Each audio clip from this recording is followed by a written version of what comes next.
Action, bonjour maman. Bonjour, les journalistes. Tu es sous l'Iwoso na le lopo na makambo etali parti politique na bino to komona mutu eko continuer toujours na kati ya parti politique na bino liboso ya ba caméra na biso okoki koloba nini mpona parti na bino ava tokota na makambo eko yinda na kati ya parti na bino. Bon, parti na biso ngamolika moko makasi eza kuna te. Tozaba biso IDPS tozaba bon za pyramide tokoyoka na biso kalika mo makasi eza kuna te. Mutu penza ezali te ezaka ba incompréhension mais tokoyoka na biso tokoyoka. Bokoyokana na bino bokoyokana tomoni bongo siège ya parti ya parti social oyo ezalaka bongo géré na Suisse. Boyali bongo na banyongo ebele bato bakolela banyongo etondani ebele na kati la bozalaki na opposition gestion na bino yalaki bongo te. Mais boza na pouvoir au boki kofuta bandako ya loyer wa mbongo frère ya loyer wana mais IDPS a kokokate. Est-ce que ezali mal gestion ya Jean-Marc Aboun ou ezali vraiment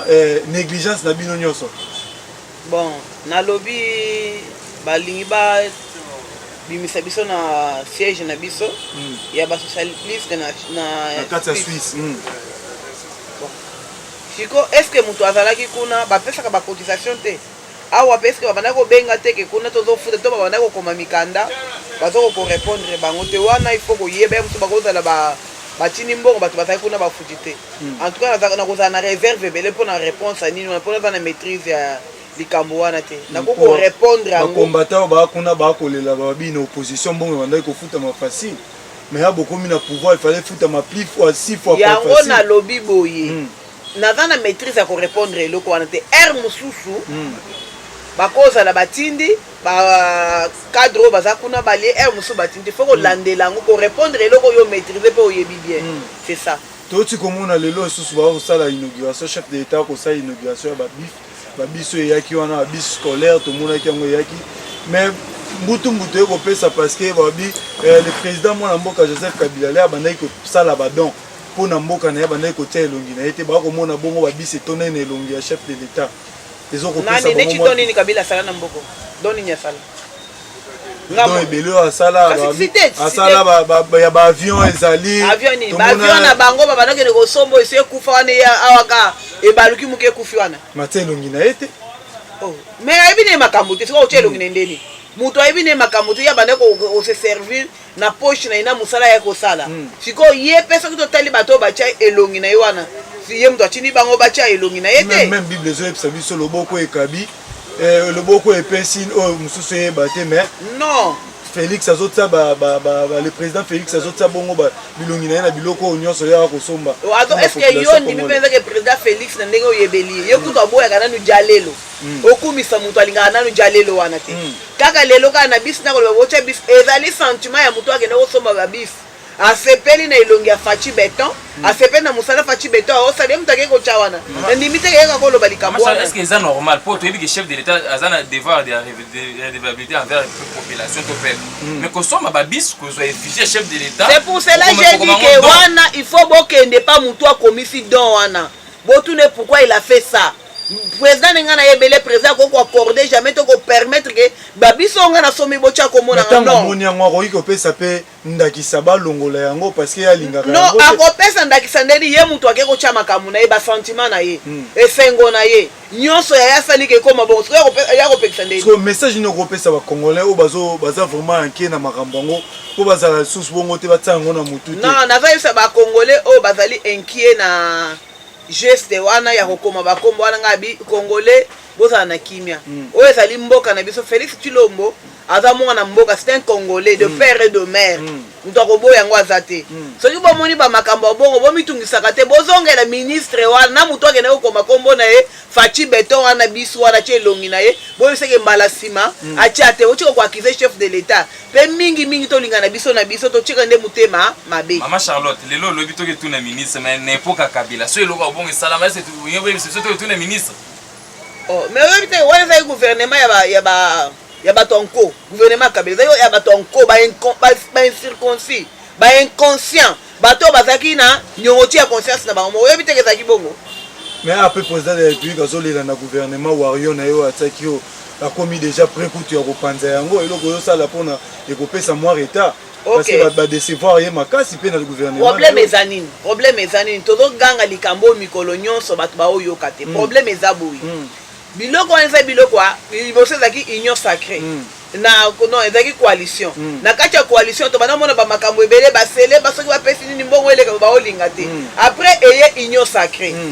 sacré bakaboli baposte sikoyo na kati ya kokabola baposte wana bakoyeba te ke tokabolaki baposte na Bati na Moïse na Kabila non baotande président depuis po bayebi ke ye moto azali garé ya bon fonctionnement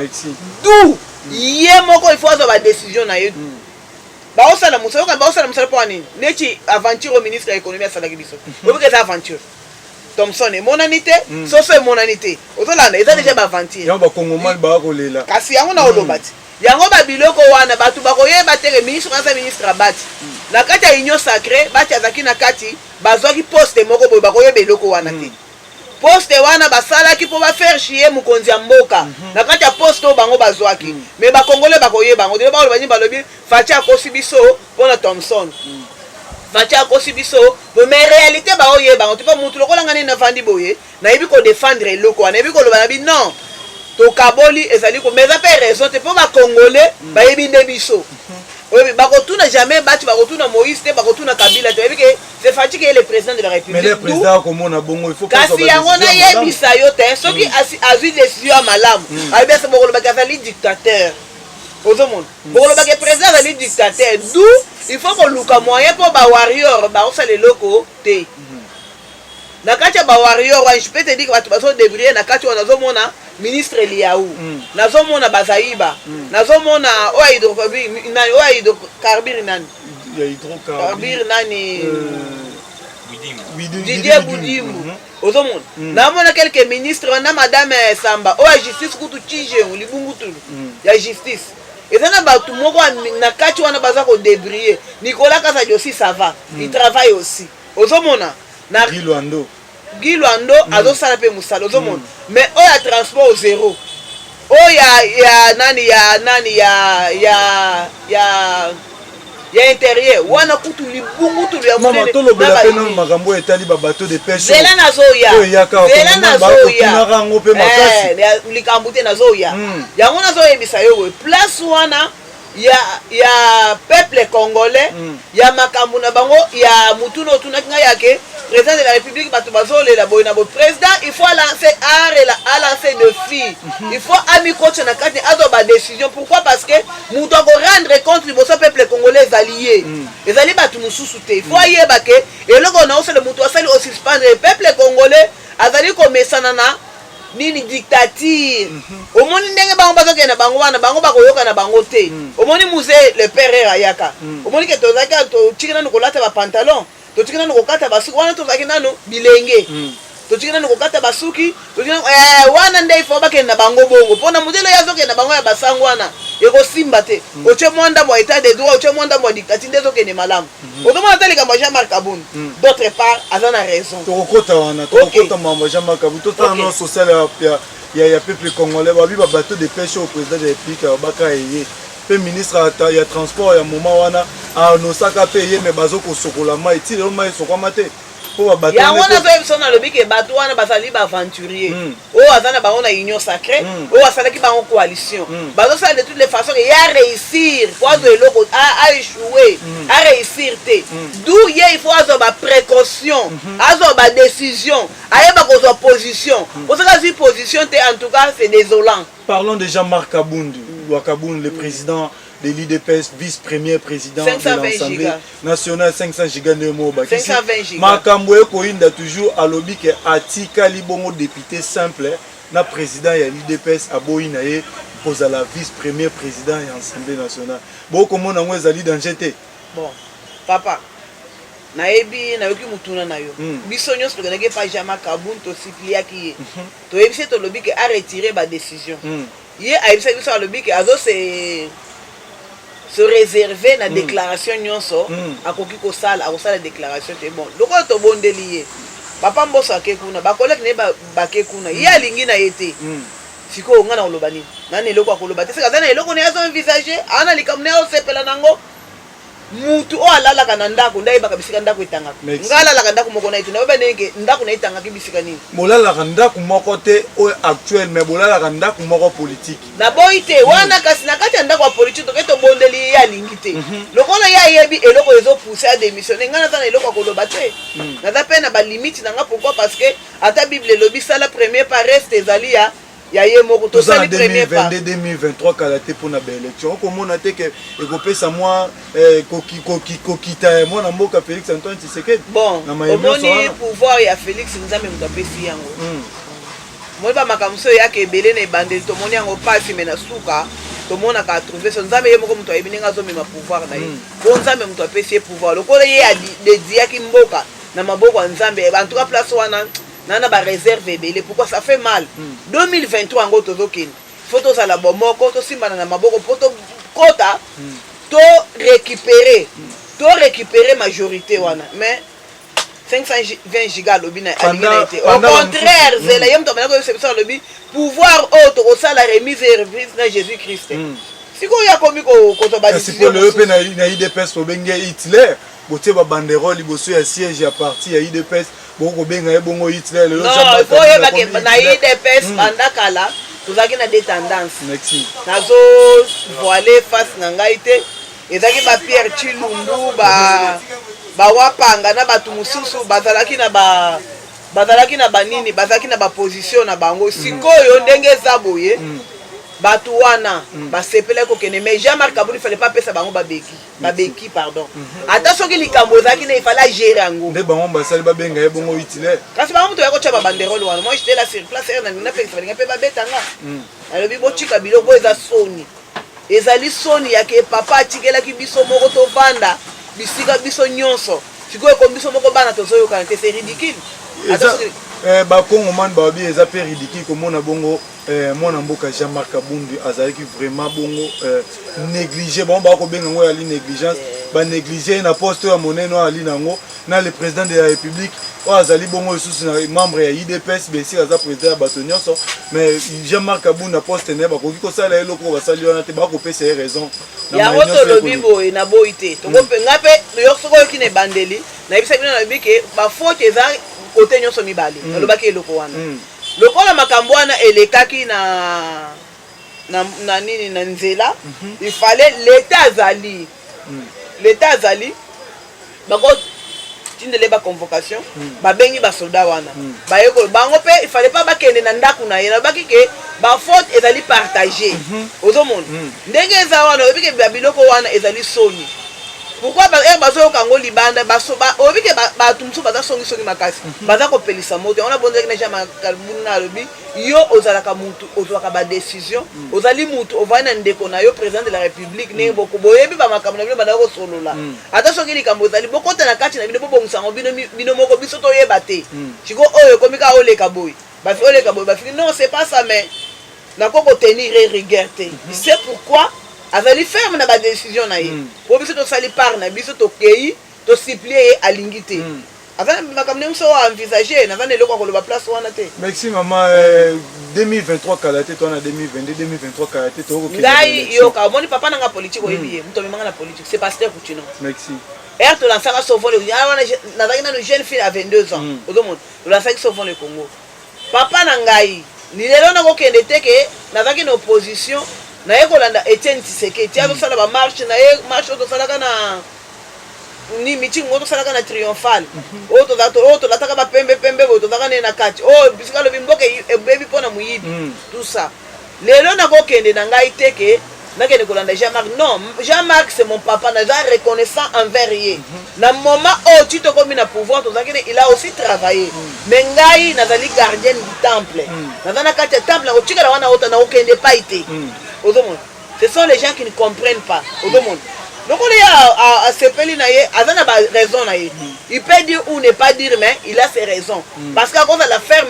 non moi je voulais seulement partir na modèle batio ça va supplier bon azana ba raison na ye donc on ça la très dur envers yete il sait ce qu'il est en train de chercher 2023 bientôt ba Congomani ba komona makambo nyonso ekoleka na kati ya pouvoir ya mwana mboka Félix Antoine Tshisekedi entre bino na bino pe mambutu mbutunde ya linde na kolobeza ba kongomani ba esenga na bisa bino soko koloba nini mpona kobongisa discours na bino ya malamu na 2023 na bao ba kolongola déjà espoir mpona mwa te balongola espoir te pourquoi parce que omoni pendant bo ba erte koloba lobi ke bozo tuzongisa biso na régime passé et régime passé eza na ba bêtise ebele oyo basalaki na kati ya régime passé presque biloko na biso nyonso ya bakongomani ezalaki hypothéqué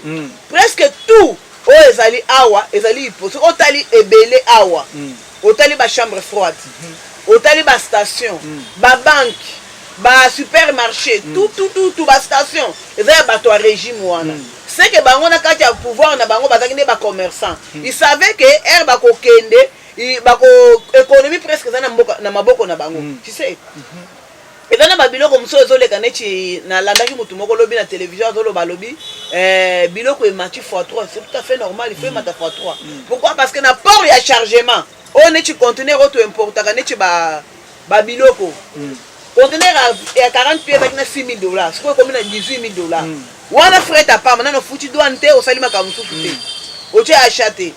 ovi conteneur à 20 pieds ezalaki na $3,000 sikoyo ekomi $8,000 $9,000 nde base ya biloko wana emati sikoyo ezali na rapport na mokonzi ya mboka te eza na rapport na gouvernement te soki gouvernement azala souple le faire ceci bazwa douane oyo bazolobake bakitisi bataxe mosusu bazwa douane baréduire yango balongola bataxe mosusu neti baredevance bataxe ebelele bakweyisa yango mpona koéquilibre to oyo bango bamatisi kuna mais ces gens ici bokoganga ntongo poko bayebi na bango te bazoyoka na bango te lokola basi bafani moto akomi ere aza libanda omona makambo mosusu akomi kuna komomona kaka bifoteki yango c'est pour cela les Congolais sont en train de souffrir. Merci mama tokende koshite tokomi vraiment na suka toshite kaka na motuna oyo bakongomani batindeli biso totuna bino babi bongo baferie oyo ti koleka ba 2 jours passés ya mwana mboka le président ex-président Kabila le père na mwana mboka wa bundi mpona mboka po tozwa indépendance Patrice Emery Lumumba babi bongo baferie na bango ekoleka kaka bongo na ntango wana mais ferie oyo bozala malamu eza ya Lumumba Kabila n'est pas héros. Comment ça? Kabila omoni batrouble nyonso badésordre nyonso Kabila moto amemeli biso batrouble Lumumba nazo saluer et aza héros Kabila aza ezo engagé kanga Kabila aza héros te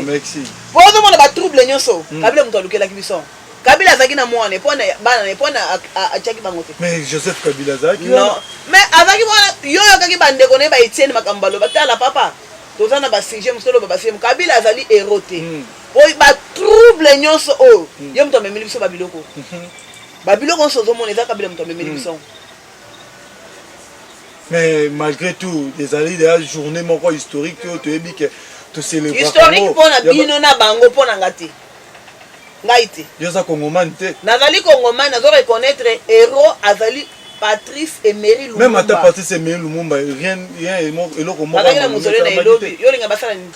mozole matiti ebele eza kokipe te mais famille politique na ye na munani ministre intérieur mutu akota na sasa ministre intérieur osala eloko nte bondima te ministre intérieur ne mutu ifala atinda bakulu na ekomi makasi bovandi boye 20 omoni bakulu na baokata na bamachete nga liboso ndako nanga mokolo wana eza place mokulu na ekozala te mais kulu ezobundama mikolo nyonso wana